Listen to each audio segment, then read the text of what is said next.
Does the Empire from Star Wars represent the United States of America? It's kind of a massive question, especially with the political world becoming more insane. But to directly answer the question, no. Well, kind of. Let me explain. So this entire situation really started with the release of Andor Season 2. You see, this got people thinking more politically, and thus made everybody a little stupid. Everybody then started to equate exact events from Andor to exact events in the real world. Then all of this political obsession got everybody thinking that Star Wars is just as politically radicalized as them, and that somehow Star Wars believes in everything they do. And then it all became much bigger because of an interview with George Lucas where he talked about how America's defeat in Vietnam inspired him. And so, as a result of this interview, people believe that the Empire was made in America's image because I guess they never knew about the inspiration behind stormtroopers or the Emperor's rise to power. And look, I'm not saying anybody's right or wrong yet. I'm just laying out the picture here. So I should probably play that interview now. Here it is. So it was a very anti-authoritarian,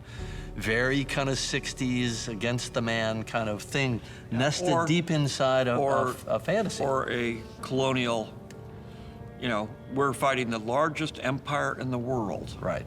And it was the same thing with the Vietnamese. Yep. The irony of that one is in both of those, the little guys won. Right. And the big, highly technical empire, the English Empire, right? The English Empire, the American Empire, lost. Yeah.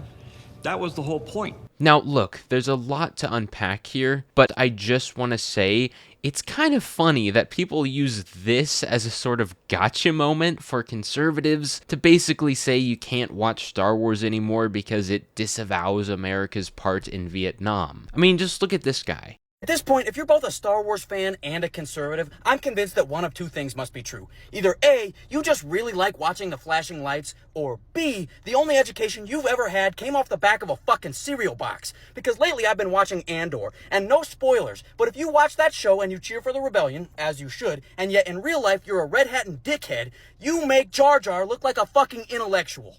I'm gonna let you in on a little secret here, okay? The original trilogy was an allegory for the Vietnam War. And second spoiler, the US was not the fucking rebellion in that scenario. I do partially feel bad for this guy because people who are this caught up in politics seem deeply hurt, but this doesn't change the fact that he's a grown adult saying that conservatives aren't supposed to watch Star Wars. But the funny thing is, I don't think I've ever met a conservative who thought we were right to invade Vietnam. I think it's pretty silly to put the blame of that war on conservatives when most Democrats in Congress initially backed it and it escalated under a liberal Democratic president. I just find this whole liberal versus conservative debate in Star Wars to be absolutely absurd. It really doesn't take that much effort to see that George's play on the Vietnam War wasn't anti-American, especially not anti-conservative. It was anti-authoritarian. And I mean, here's George in that same interview correcting James Cameron whenever he says that America is the empire. America is so proud of being the biggest economy, the most powerful military force on the planet.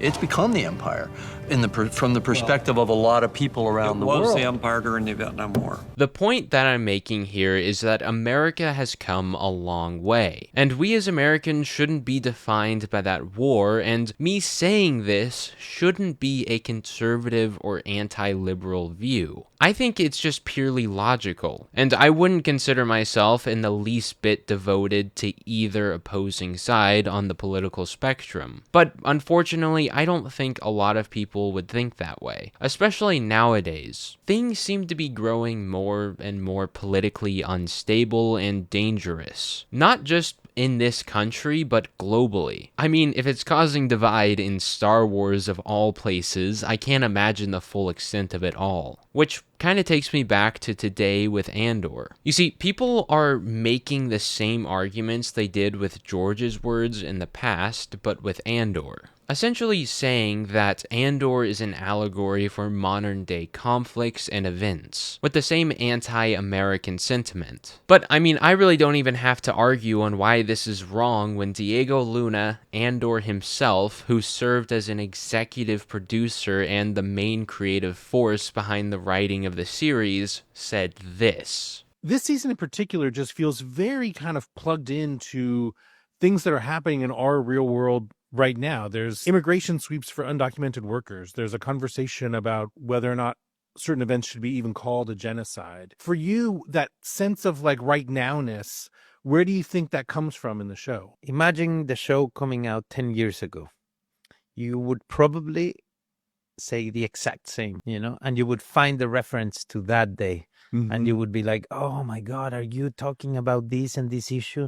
You go like, wow, they're talking about what I just read on the news. And you go like, no, not really. We were not trying to predict the future. If something, we were reflecting on our past.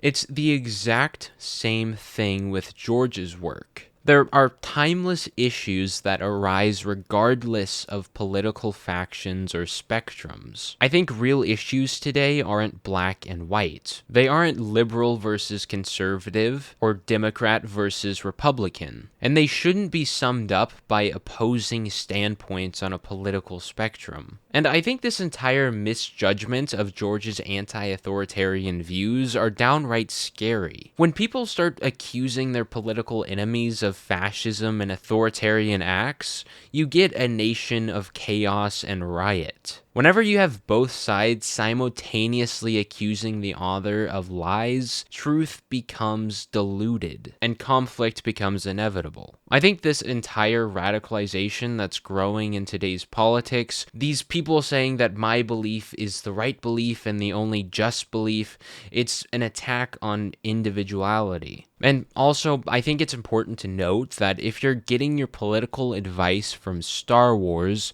I think there's probably some underlying issues with your worldview. Anyways, I think I'm getting sidetracked here. I want to circle back to the whole point of this video. The question of if the Empire represents America. I think it's a tricky question. The reason I think it's a tricky question is because the question itself is posed in a present tense. And this all happened in the 70s and 80s, and I know this is a boring answer, but I think the question is more posed to ask if America is turning into the Empire, or is anything like the Empire. In my opinion, the answer is no. It's absolutely nothing like the Empire from Star Wars, but that's just my own perspective. There are most certainly those who would think differently. And I think it's important to note that there's a lot of people nowadays who want to paint the world as black and white. And I think that's generally pretty dangerous. And I guess the main takeaway of this video is that we all ought to look for the truth in our own ways and not force anyone else to be a part of our own political beliefs. If there's anything we can learn from this entire situation, it's that the world isn't black and white, and we should embrace that. Anyways, that's really all I have for today's video, and well, I'll see you guys later.